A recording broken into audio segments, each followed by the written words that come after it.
বর্তমানে তো তারেক রহমান বাংলাদেশে নাই, তাহলে বিএনপির সবচেয়ে বড় নেতাকে মির্জা ফখরুল।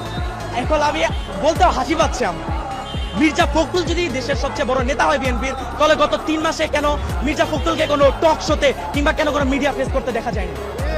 দেখা গেছে কাকে? সালাউদ্দিন সাহেবকে।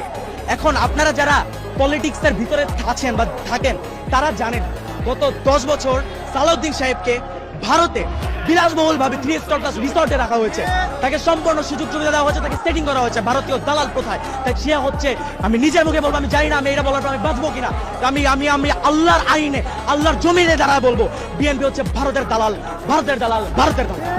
এবং যারা বিএনপির ভারতে সাপোর্ট করে না, যারা রয়েছে, যারা বিএনপির ভারতে সাপোর্ট করে না, যেমন ইলিয়াস আলী, বাবর, তারা এখন কোথায়? আমার প্রশ্ন, তাদের কি বিএনপি কে সামনে আনছে?